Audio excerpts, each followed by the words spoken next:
They called it a sacred bond, but the human chose love, not power. The twin moons of Corinth 5 glowed above the palace towers, bathing everything in silver light. The war was over, but the silence that followed felt even heavier than battle. Jack, a human soldier from Earth, stood at the edge of a stone balcony, staring into the distance. He didn't belong here, not among royalty and strange alien customs.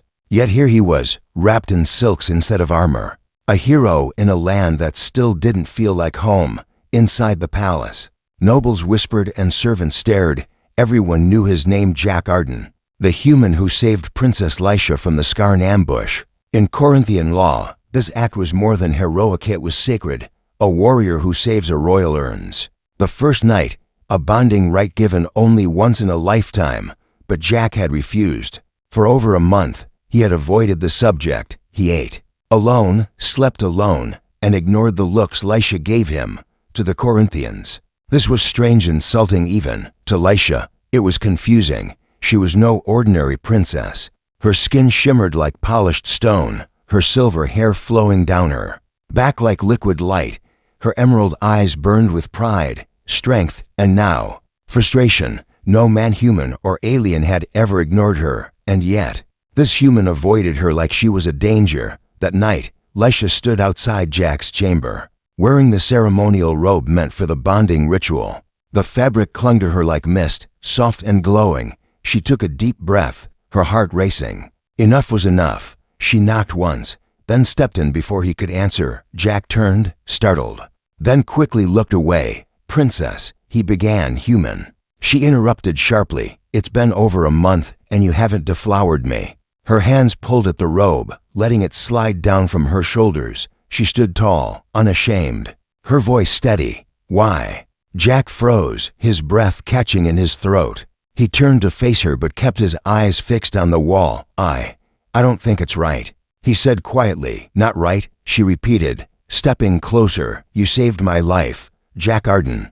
The bond is sacred, not shameful." Jack shook his head. "I know your laws, princess, but where I come from, something like this, it means more. I didn't save you for a reward," he added. "I saved you because I couldn't watch another innocent die." Lisha stared at him, her eyes narrowing. "You think this is a reward?" she asked softly. "In my world, to share the first night is to trust, to honor, to connect to spirits." She walked to him now, close enough to touch. "Why are you afraid of me?" Jack stepped back, the pain in his chest rising. He looked into her eyes for the first time, and she saw it: grief, guilt, something heavy behind those human eyes. "I lost my squad," he said finally. "They died protecting people they never met, on planets they didn't know." His voice trembled. "Sometimes I wonder why I lived." The room fell silent, the air thick with emotion. Lisha reached out and touched his arm. Her fingers were cold, but her touch was gentle. "You think denying the bond will erase your guilt?" she whispered. "You think staying alone will make you feel clean?" She stepped even closer, her face inches from his. "I didn't ask for a hero, Jack. I asked for a man who'd stand beside me." Jack closed his eyes, breathing deeply. He wanted to run, but something in her voice held him still. Something strong, something warm. From outside, the wind howled softly against the palace walls. Inside, Lisha reached down and lifted her robe from the floor. "I won't ask again," she said quietly, "but tomorrow, the queen will." She walked away without looking back. The door closed behind her with a quiet thud. Jack stood alone in the chamber, his hands shaking. He looked out again toward the twin moons. A war hero on a peaceful world, and yet the real battle had just begun. The palace lights were dim when Jack walked through the silent halls, every step echoing like a whisper in the stone corridors. Servants bowed quickly and looked away. Nobles peeked from behind curtains, but no one said a word. Everyone knew what had happened last night, and everyone was waiting for what would happen next. Jack didn't sleep. He couldn't, not after what Princess Lisha said, not after how she stood there, bold and proud, and not after the storm of emotions he felt when she walked away. He knew he was in a place where customs were old and sacred, but he was still human, and his heart didn't move with rules. It moved with reason and feelings. At dawn, a message was delivered to his room, written in perfect Earth English. It simply read, "The Queen expects your answer by sunset. Come dressed for the ritual." He stared at the paper for a long time, fingers trembling. It wasn't just pressure, it felt like a countdown, a trap closing around him. He walked to the garden where he had first spoken with Lisha after the battle, where she had thanked him for saving her. Back then her words were soft and unsure. Today they echoed with power. He remembered the screams from that battlefield, the smell of smoke, the blood in the sand, and the look in her eyes when she thought she was going to die. It was the same look she had last night. Behind the pride she was scared. Jack knew something else was going on. This wasn't just about a tradition or a missed ritual. Someone was watching, waiting, pushing, and he was in the middle of it without a weapon or a clue. As he stood near the glowing vines of the garden, a figure stepped out from the shadows. It was an old alien priest with pale skin and a long black robe, the kind that oversaw royal customs. "You do not understand what waits, do you, human?" the priest said, his voice like sand and stone. Jack turned slowly. "I'm trying to." The priest nodded, stepping closer. "If you reject the bonding again, it will not be taken as fear. It will be seen as betrayal." Jack clenched his jaw. "Betrayal of what?" "I saved her. I didn't ask for this. That's the problem," the priest said. "You were never supposed to refuse. No one has ever refused. Not in 1,000 years. Jack narrowed his eyes. "Why is it so important?" The priest looked toward the palace walls, as if checking if someone was listening. Then he leaned in closer. "The queen is growing weak. Her rule is questioned. Many believe the old ways are dying, but if her daughter bonds with a human hero, it makes her bloodline stronger, undeniable. So it's politics," Jack said bitterly. "Everything is politics," the priest replied. "But there is more, the princess. She asked the queen to give you a choice. She believes in free will. But after today, there will be no more mercy." Jack's stomach twisted. He turned away, trying to clear his mind. The garden smelled like rain, but the sky was dry when he returned to his room. Lisha was already there, sitting by the window. Her armor was gone, and her robe was simple this time. No glowing silk, no gold threads, just white cloth. Her hair was braided, her face calm but unreadable. "You came back," she said without turning. Jack stepped inside and closed the door. "You didn't give me much of a choice." Lisha stood and faced him, her voice softer now. "I never wanted to force you, but you did," he replied, "even if you didn't mean to." She lowered her eyes. "You're right." They stood in silence, only the sound of distant wind breaking the stillness. "I don't understand why it has to be like this," Jack finally said. "You're strong, you're smart. Why do you need a ritual to prove your worth?" "It's not about proving to myself," she whispered. "It's about proving to them, to the ones who want me replaced, who say I'm too soft, too different, too human." Jack stepped closer. Their eyes met. "So I'm your shield now." "You've always been," she said, her voice trembling just slightly. "I just didn't want to admit it." The tension hung between them like a blade, sharp and thin, ready to drop. Then Lisha reached out and took his hand. "I'm not asking you to deflower me, human," she said, her tone low but honest. "I'm asking you to stand with me, even if just for this one night." Jack looked down at her fingers wrapped around his, warm and shaking, and in that moment, he wasn't thinking about rules or politics or danger. He was only thinking about her, and outside the palace walls, hidden in the shadows, unseen eyes watched every move, waiting for the decision that would change everything. The golden hourglass in the queen's chamber turned, and with it, the air in the palace grew tense. Time was running out. Guards shifted at their posts, whispering nervously, as though they knew something was coming but didn't dare speak it. Aloud, outside, the skies above Corinth 5 turned crimson, a rare sign of an approaching energy storm, a phenomenon that only occurred when major shifts were about to happen.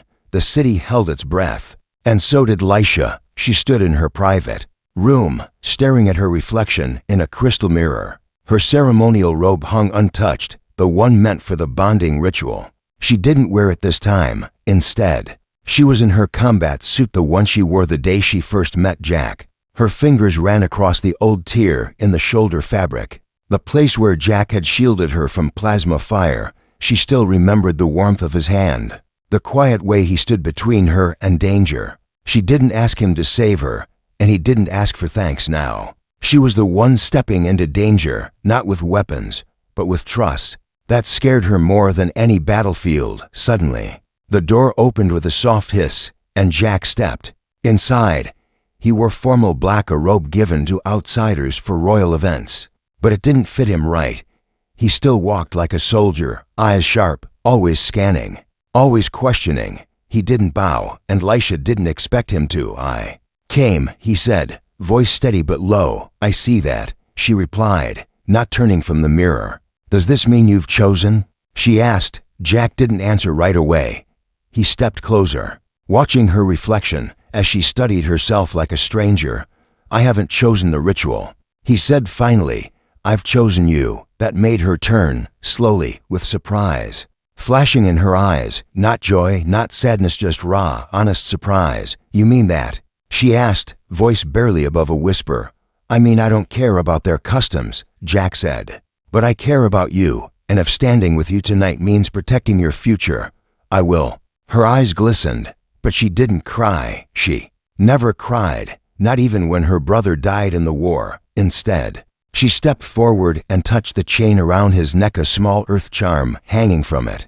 A broken piece of metal from his old ship. "It's strange," she said. "You came from so far, yet somehow you understand me better than anyone here." Before Jack could respond, a sharp crack echoed through the chamber. The walls shimmered, and then silence. The lights dimmed for a second, then returned. Jack's instincts flared. "That wasn't the storm," he said. "No," Lisha replied, already moving toward the panel on the wall, her fingers tapping quickly, unlocking the room's tactical feed. A red symbol appeared in authorized movement inside the outer court.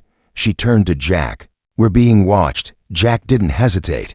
He stepped to the window, and from the balcony he saw shadows moving through the gardens below, armored figures light and fast. "Not the Queen's men, assassins. They're here for you," he said. "No," Lisha said, narrowing her eyes. "They're here for us." Without thinking, she pulled a blade from a hidden drawer, handing it to him. He took it like it was made for his hand.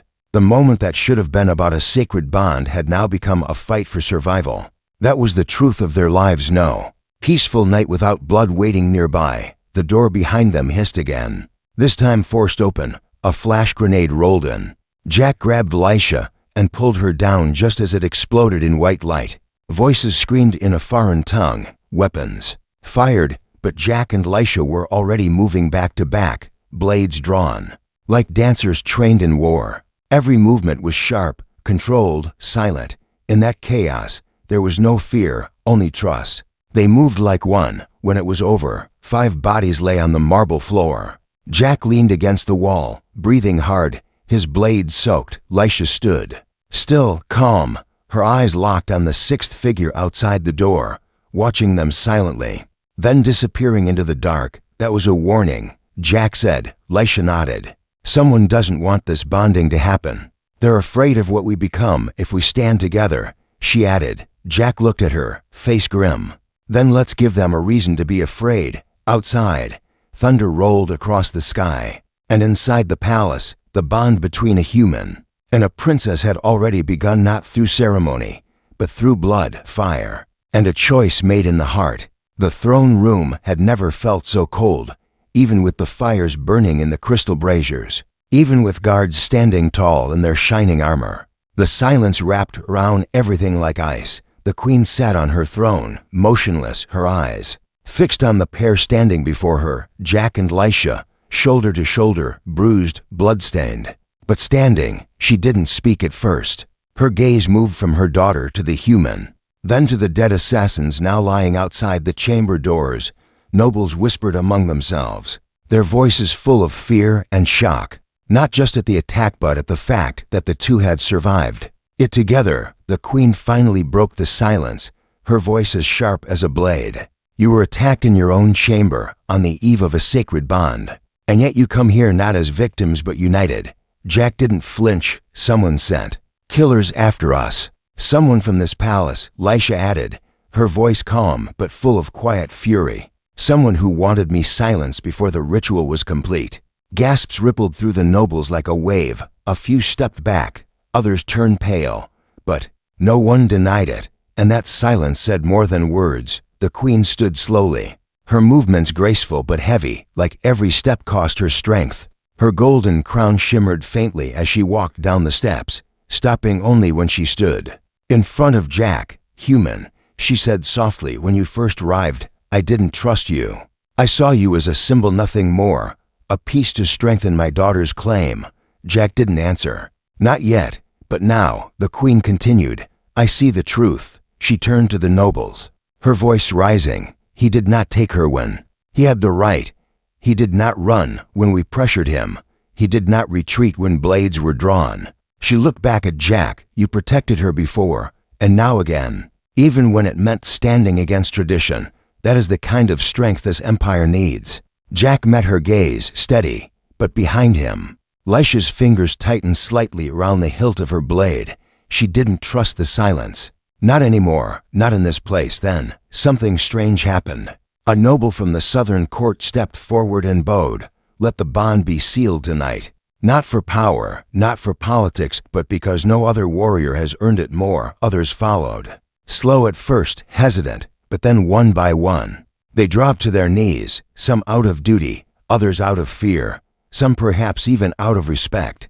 But not all of them bowed. At the far side of the hall, a single figure remained standing, Drex Varun, cousin to the queen, commander of the palace guard, and once expected to be Lisha's arranged mate before the human ever arrived. His eyes burned with hatred as he stepped forward, his voice low but filled with venom. "You bow too easily. This human brings chaos to our laws, and now you would give him the future of our bloodline?" Lisha stepped forward before Jack could speak, her voice steady and sharp. "He earned my respect, my loyalty, and my bond." "Something you never did," Drex sneered. "You dishonor your ancestors with this softness." Jack stepped beside her. "She doesn't need softness. She needs someone who stands when others run." Drex's blade was out in a flash, thin and curved, glowing with charged energy. "Then prove it." "Human." The guards moved forward, but the queen raised her hand, stopping them. Jack didn't move, didn't flinch. His eyes locked on Drex's, his voice calm. "I already did, in blood." Drex lunged anyway.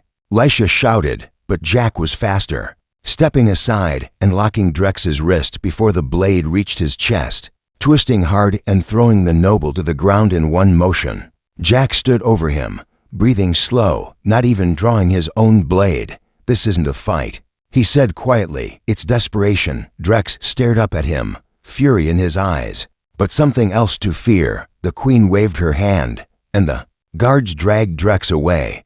But as he was pulled out, he spat one last warning. "The old ways are not dead, human, and there are still those who remember them." As the doors closed behind him, the queen turned to Jack and Lisha. "Tonight, the ritual will begin, but not under threat. Not under force, only by choice." Jack looked at Lisha, and for the first time, she smiled. Not the polite smile of royalty, but something real, something small and trembling and alive. They walked from the throne room together, not as strangers, not as tokens of power, but as to people who had chosen each other despite every law that said they shouldn't. And far above the palace, in a hidden satellite chamber, unknown eyes watched their every move, recording, calculating, waiting for the signal that would change the future of two worlds.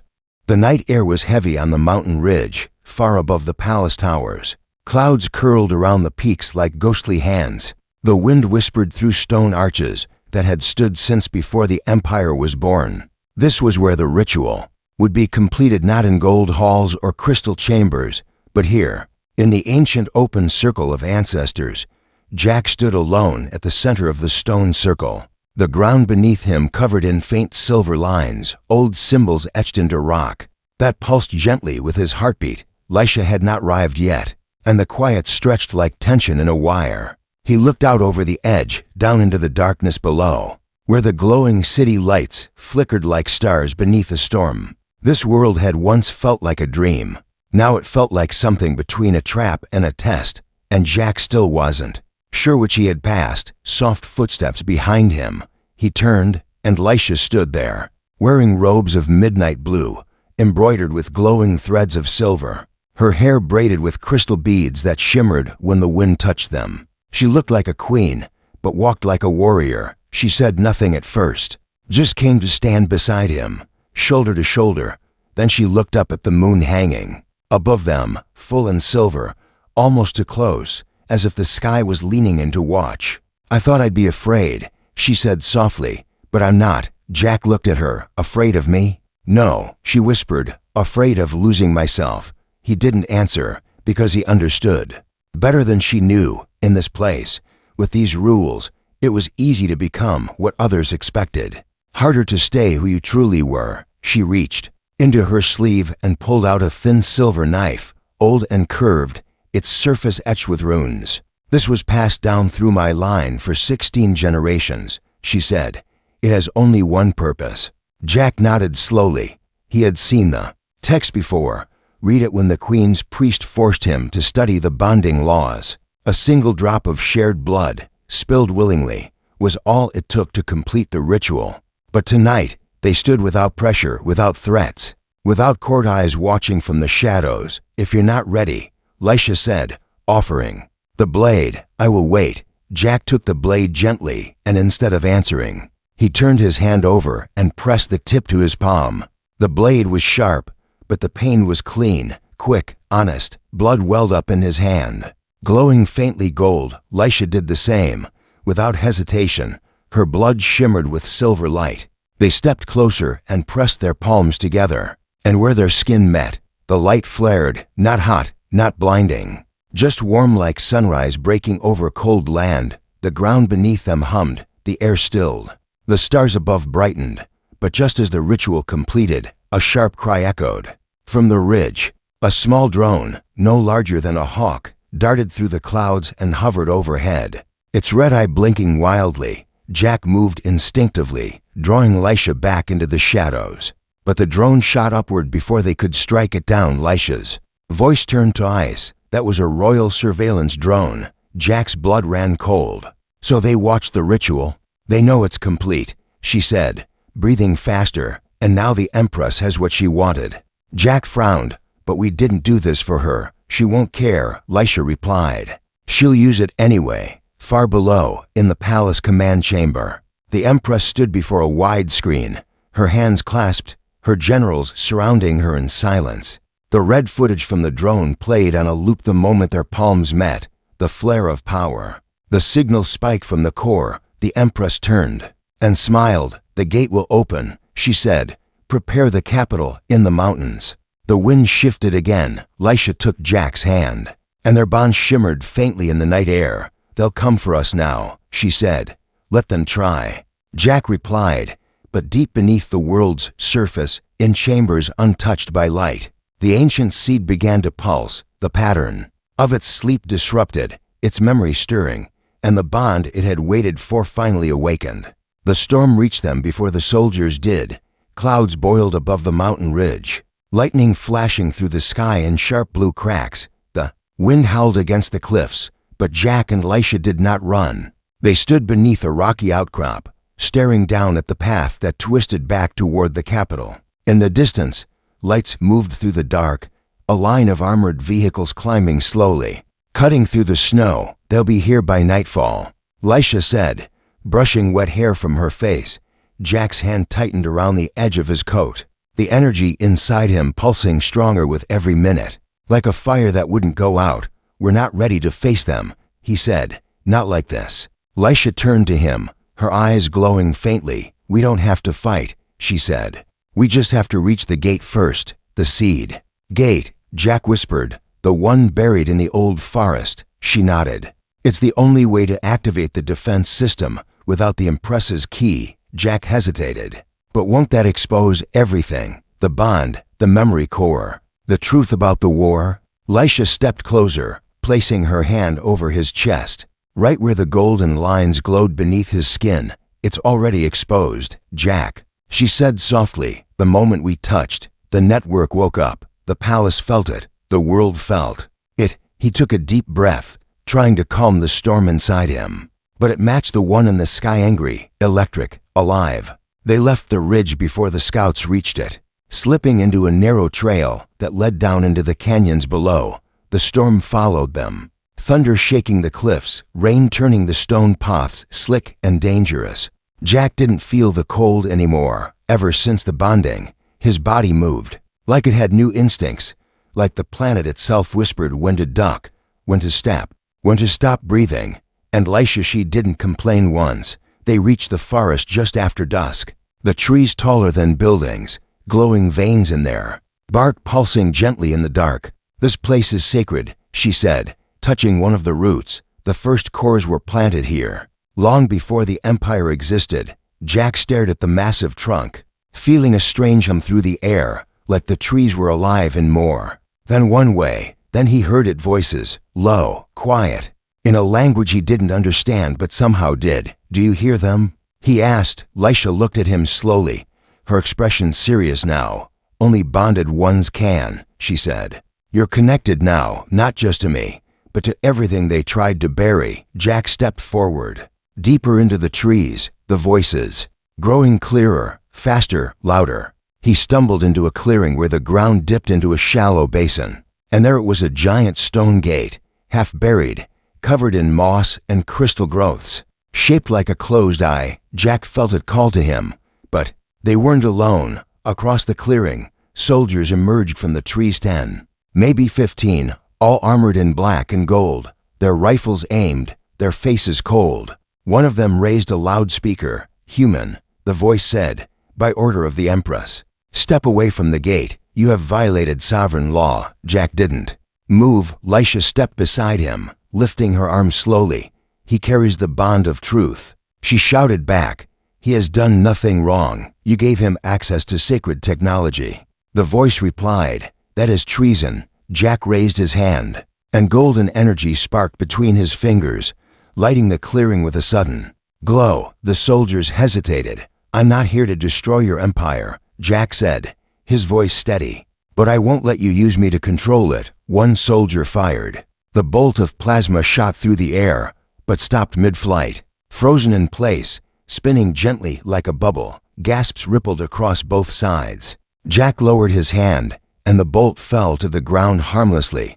"I don't know what I am anymore," he said, "but I know you can't stop what's waking up behind him." The stone gate began to pulse, the eye shape glowing slowly. Then faster. Lisha turned to him, her voice tight, urgent. "The gate is opening." Jack looked at her, then back at the soldiers. "No more lies," he said.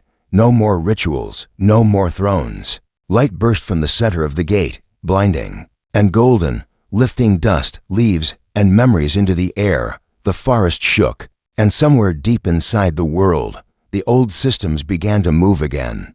The gate stayed open for 39 seconds, but in that short time, everything changed. A wind unlike any on the planet blew out from its center, warm, golden, heavy with memory. It rushed across the clearing, across the soldiers, across the trees, and into the sky, leaving trails of light behind. The soldiers dropped their weapons. Some fell to their knees, others just stared at the sky with wide, stunned eyes. But Jack was not stunned. He was calm. The energy flowing from the gate wasn't just power, it was history, stories, voices, thousands of them, rushing into him like waves through an open channel.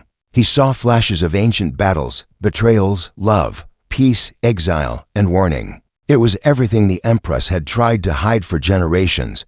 Lisha moved beside him, tears streaming down her cheeks, not from sadness, but from recognition. "This is the truth," she said softly, "the truth they erased." Jack nodded, not speaking, his body glowing brighter now, lines of gold crossing over his face, down his arms, across his chest like a living map. A final voice echoed inside his mind, different from the others, older, slower, clear, the one who is chosen by will. Not law will carry the balance. The gate slowly began to close again, the golden light dimming, shrinking, folding back into itself like a giant eye closing. After a long watch, when it vanished, silence returned to the forest. But it wasn't the same kind of silence as before. It felt sacred, heavy, and full of waiting. The soldiers stood still, unsure of what to do, their weapons forgotten on the ground. From the trees, another figure emerged, tall, cloaked in shadow, her robe lined with jewels and royal crestwork. It was the Empress. She walked forward slowly. No guards behind her, no weapons in hand, just eyes full of fury and disbelief. You opened it. She said, "You bonded without my blessing. You brought back something we buried for a reason." Jack turned to face her. "You buried the truth because it threatened your rule. It threatened order." She snapped. "Without control, there's chaos, and in chaos, people suffer. But in silence," Lisha said firmly, "people disappear, and no one even knows they were lost." The Empress's face cracked for just a second, a hint of pain behind the anger. Then she straightened. "Then what now, human?" she asked, voice cold. "Will you take the throne? Challenge my rule, lead a rebellion?" Jack shook his head slowly. "No," he said. "I don't want your throne." "Then what do you want?" she asked. "I want choice," he said. "For you, for her, for everyone." The Empress stepped back, as if struck not physically, but by the weight of the words. Jack turned to the soldiers still watching from the edges of the clearing. "Your queen wanted me to be a symbol," he said, voice strong now, carrying across the air. "So I'll be one, but not of control, of freedom, of memory, of bond, not blood." Slowly, one soldier knelt, then another, and then more. Lisha looked at her mother, not with hatred but with final understanding. "You don't have to fall," she said. "You just have to let go." The Empress closed her eyes, her breath sharp, broken, and then she turned and walked away. No one followed. That night, under the stars of a quiet forest, the old ways cracked for the first time in centuries. There was no war, no battle cries, only truth and choice in a quiet field beside the glowing trees. Jack and Lisha stood alone again. She reached for his hand, smiling slightly, tired, but at peace. "You never deflowered me," she said with a smirk. Jack laughed softly, for the first time in days. The tension gone from his shoulders. "No," he replied, squeezing her hand, "but I think I planted something better." They didn't need a ritual to know they belonged to each other now. The bond was real. The past was awake, and the future at last was free.